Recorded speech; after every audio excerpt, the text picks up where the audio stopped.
Hi, I'm Peter Adamson, and you're listening to the History of Philosophy podcast, brought to you with the support of King's College London and the Leverhulme Trust. Today's episode, Good Humour Men, Early Greek Medicine and Ancient Philosophy. First of all, do no harm. This fundamental precept of medical ethics goes back to the man known as the father of medicine, Hippocrates of Kos. Well, more or less. The phrase is found in a work called the Epidemics, a fascinating text which gives detailed medical observations about outbreaks of disease in the ancient world. It instructs the medical practitioner to help, or at least not to harm, and this phrase has come down to us along with the idea that doctors should take an oath. Even today, we talk about doctors taking their Hippocratic oath, and in fact, we do have an ancient Greek text called the Oath, which, like the Epidemics, is ascribed to Hippocrates. These are just two of the more than 60 writings ascribed to Hippocrates in antiquity. We now call them the Hippocratic corpus. But the way Hippocrates relates to this body of texts is a bit like the way Homer relates to the Iliad and the Odyssey. Hippocrates certainly did exist. In fact, we're more sure of this than we are that Homer existed. But we can't say which, if any, parts of the corpus Hippocrates wrote. Not only did Hippocrates exist, but he became famous very quickly. It's because of his fame that all these writings about medicine were attached to his name. Plato and Aristotle already refer to him as a preeminent doctor. Plato also says that he accepted students for a fee and taught them medicine. As with most pre-Socratics, we don't have a firm idea of when Hippocrates lived, though of course he must have been on the scene in time for Plato to have referred to him. For our purposes, it's enough to say that he was younger than Socrates, perhaps a rough contemporary of Plato's. Was he the father of medicine? Definitely, in the sense that the Hippocratic corpus, that is, the works supposedly written by Hippocrates, represent our first really important medical literature from the Greeks. As we'll see in a minute, there is plenty of evidence that there was medical activity before Hippocrates, or perhaps we should say, before even the earliest works from his corpus were written, but it's in the Hippocratic corpus that we have our earliest surviving treatises on medicine. They discuss everything from the way a doctor should behave, as in the Oath, to theories about the causes of disease, to the techniques that the doctor should use to cure and prevent diseases. Now, I know what you're thinking. This is a podcast about the history of philosophy, so why am I talking about medicine? Well, as I said at the end of the episode about Empedocles, philosophy and medicine were very closely related in the Greek world. In part, this is just an example of something I've mentioned before, that philosophy and science in general were very closely related in the Greek world. But medicine makes a particularly good example, because it was a preoccupation of so many philosophically minded authors, and because we can actually trace the impact of philosophy on medical ideas. Medicine and philosophy in the Greek world went hand in hand, especially in the generations leading up to the time of Socrates, Plato, and Aristotle, the same period that gave rise to the understanding of medicine enshrined in the Hippocratic corpus. Medicine, in the sense of a technical expertise claimed by certain experts, goes way back in the Greek world, in fact, pretty much as far as our evidence does. In the Iliad, Homer depicts the gods healing wounds, and also includes two human characters who are both soldiers and healers. They learned their art of medicine from their father, Asclepius. In Homer, Asclepius seems to be a human, albeit one whose father was a centaur. Later on in Greek history, though, Asclepius will be seen as a god of medicine. So this is one way that medicine is like philosophy. The seeds of a tradition are already planted in the Homeric poems. Another striking parallel is that Greek medicine is associated with the same region of the Greek world that gave birth to philosophy, the far eastern Mediterranean. Hippocrates hailed from the island of Kos, off the coast of Ionia, where the Milesians and Heraclitus devised the first philosophical thoughts. It's revealing that, even though the dialect of Greek spoken in Kos was Doric, the kind of Greek they spoke in Sparta, for instance, the Hippocratic corpus is written entirely in the Ionic dialect. So, that's another hint of the connections between Hippocratic medicine and pre-Socratic philosophy. We can also point to the attitude that Hippocratic authors take towards religion. As with pre-Socratic philosophy, it's commonly said that Greek medicine distanced itself from religion and thus became scientific and rational. But also, as with pre-Socratic philosophy, the situation is actually a bit more complicated. An interesting case here would be a Hippocratic work on epilepsy, which the Greeks called the sacred disease. Epilepsy was thought to be sent by the gods, and sometimes to involve inspired visions on the part of the epileptic person, hence the sacred disease. But the author of the Hippocratic treatise titled The Sacred Disease doesn't have much time for this notion. He explains that epilepsy, like other diseases, has natural causes. It isn't a curse, or for that matter a blessing, that comes willy-nilly from the gods. He makes fun of people who claim that certain kinds of epileptic fits are caused by certain gods. Instead, he says, epilepsy is no more sacred than any other disease. But he goes on to add that epilepsy is no less sacred than any other disease. In a sense, all diseases are sacred, because they are brought about in our bodies by natural forces like the winds or the sun, and these forces are themselves divine. He concludes with an aphorism worthy of Heraclitus: all diseases are divine, and all are human. If anything, the author is claiming to be more pious than those who blame epilepsy on the gods. Respect for the gods doesn't mean thinking that they intervene randomly in human life to strike certain people down with an illness. It means seeing all of nature as divine, or as having a divine source. This might remind us of Xenophanes, who attacked Homer and Hesiod for making the gods too much like humans, with human emotions and irrationality. Xenophanes, like the author of The Sacred Disease, saw rationality as the correct religious attitude, not as a complete departure from religion. In fact, Greek medicine was closely related to religious practice. There were elaborate cults which involved asking the gods for healing. An example would be the cult of Asclepius, which was introduced in Athens in the late 5th century BC. At this point, Asclepius is seen as a god. He has a dedicated temple with a staff of priests, who are apparently also doctors. When you're sick, you go sleep in or near the temple. If you are favored by the god, you will have a dream, during which the god will either heal you or give you instructions on how to be cured. Asclepius's cult became strongly associated with Hippocrates' island of Kos, and a large temple was built there in his honor. In the ancient world, there was a legend that Hippocrates learned his medical wisdom by reading the walls of the temple, but this is impossible for chronological reasons. Still, there's every reason to think that Hippocrates himself, and the sort of doctors who wrote and read the Hippocratic treatises, would have accepted the religious practices around disease. At the same time, they sought to bring human understanding to bear on the causes and cures of those diseases. As one Hippocratic author says, "Prayer is good, but in addition to calling on the gods, one should lend a hand." So religion was one part of the world that generated Hippocratic medicine. But a still bigger influence came from pre-Socratic philosophical and scientific ideas. In previous episodes, we've seen philosophers making claims that border on the medical.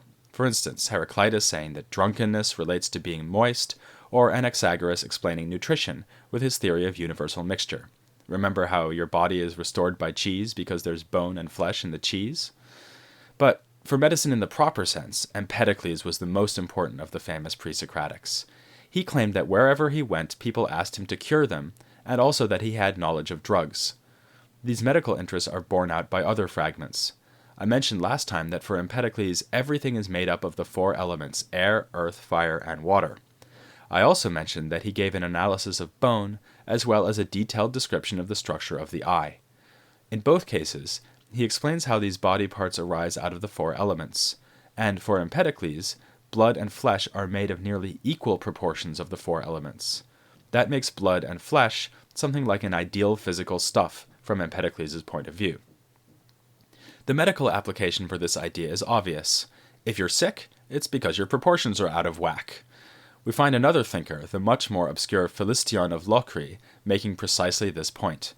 Locri is at the tip of the Italian boot, so not far from Empedocles' home in Sicily, and he takes up Empedocles' 4-element theory. Philistion says that since your body is made up of those 4 elements, fire, air, earth, and water, we get sick because some of the elements dominate, so that our bodies become too hot, cold, dry, or wet. The trick is to get these qualities into balance. What Philistion says is based on Empedocles' theory, but it also has some common sense plausibility. Just think of what it's like when you have a fever. The idea will be applied for centuries and centuries to come. For instance, Hippocratic doctors already made extensive use of drugs, and this sort of theory, in its general outlines, if not in its details, could provide a theoretical basis for how the drugs worked. As the medical tradition carries on, theories about pharmacology tend to explain that the ingredients in the drugs will adjust the heat, cold, moisture, or dryness of your body. The same thing goes for another major area of ancient medicine, diet. If you consulted a doctor in the ancient world, whether in 4th century Greece or a millennium later in the late Roman Empire, the doctor would almost certainly give you advice about what to eat, how much exercise to get, and so on. The advice was based on long observation and on trial and error. But if you pushed the doctor to give a theoretical explanation for why these things worked, they would most likely say something involving Empedocles' four-element theory. Empedocles gave more to medicine than this general theory, though. I just mentioned that he was a big believer in blood, with its perfectly balanced proportions. He also put a lot of emphasis on breath. The Greek word for breath is pneuma, which is where we get words like pneumatic. A long testimony in Aristotle explains that according to Empedocles, there's a kind of interplay between breath and blood. There are passages through the flesh of our bodies which fill with blood and then with air, in alternation.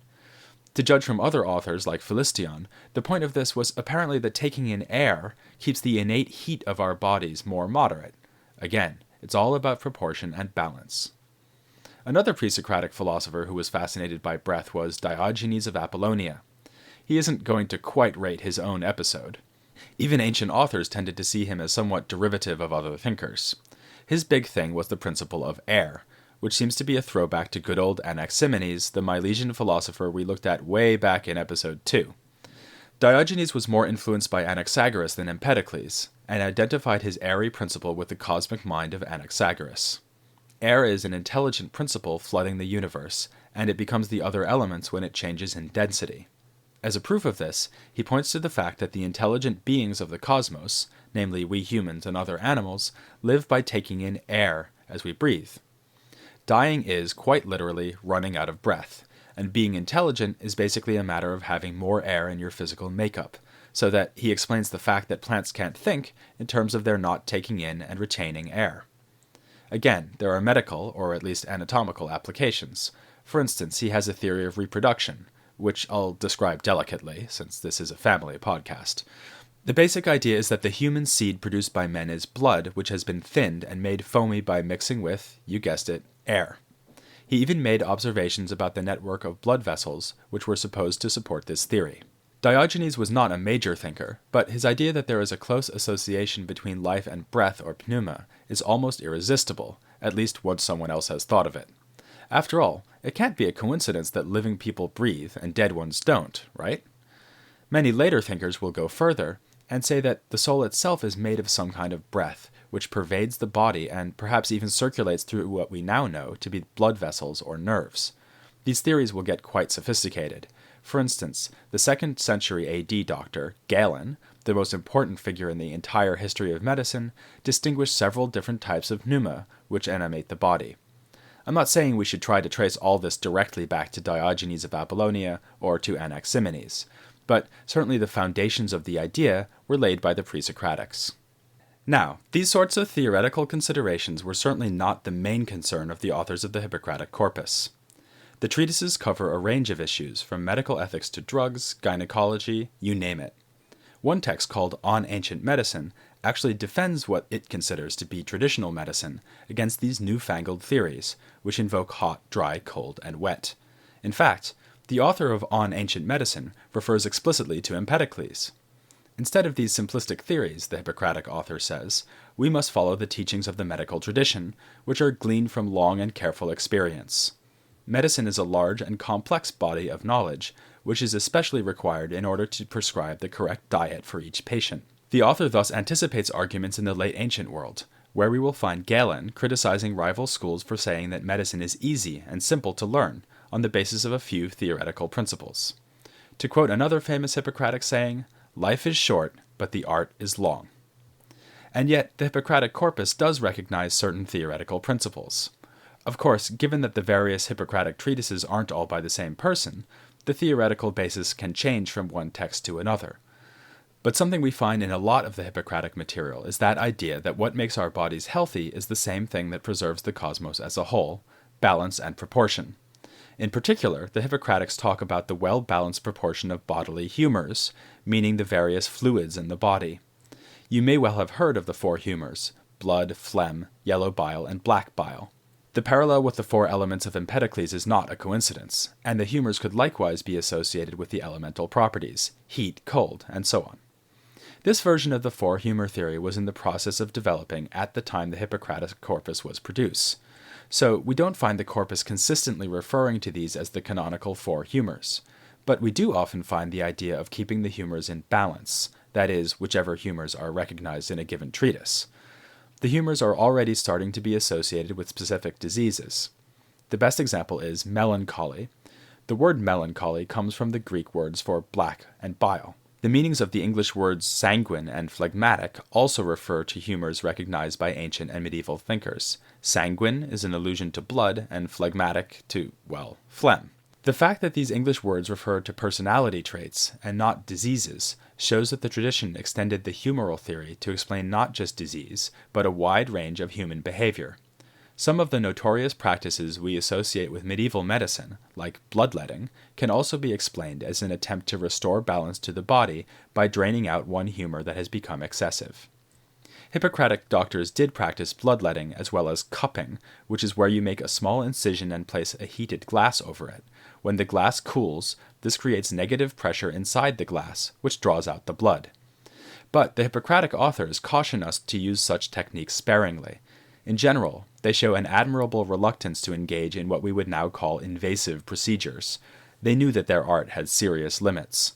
The oath has the doctor promise to avoid using the knife, though the idea here may just be that surgery should be left to real specialists, whereas the oath was for doctors who were what we might call general practitioners. It's possible to look back at Hippocratic practices and see many attractive features that make an interesting contrast to modern medicine. For instance, there is not only their reluctance to intervene, but also their attention to preventative medicine, especially in the form of dietary advice. There's the Hippocratic insistence that medicine is an art and not a set of rules to be applied automatically, so that the doctor must learn to size up each patient as an individual case. There is the commitment to holism, which is mentioned as a signature doctrine of Hippocrates by none other than Plato. Hippocrates taught that one should treat the whole body, not just the one part of the body where we find an ailment. But before I start to sound like Prince Charles, let's leave to one side the implications of Hippocratic practices for modern medicine and ask instead where all this leaves us in terms of early Greek philosophy. For one thing, it reminds us that the Pre-socratics applied their general theories to very specific problems. As I mentioned in an earlier episode, they saw the body as a microcosm, a little version of the whole universe. The rules that apply to the cosmos apply to the human body as well, an idea which is used to explain even things like respiration and the ingredients of blood and bone. Something else we've learned is that the Pre-socratics managed to influence their culture more broadly. They didn't see philosophy as a narrow, cloistered discipline, and their breadth of vision meant that they could influence authors with other interests, like these doctors, who took Pre-socratic ideas seriously and put them to use. This integration of philosophy into wider Greek culture is only going to become more important as we turn our attention to the big three, Socrates, Plato, and Aristotle. In fact, before we get to Socrates in 2 weeks, I want to spend one more episode on this wider cultural context. Next week, I'll be looking at a group of thinkers who fascinate and infuriate in equal measure. Plato will make them a foil for Socrates and for true philosophy. He will make their very names synonymous with dubious, devious argument. Yet among these same authors, we'll find the roots of some fundamental philosophical ideas, such as relativism. Who are these many-faced, slippery characters? If you haven't already guessed, you'll just have to tune in next week to find out, here on the History of Philosophy, without any gaps.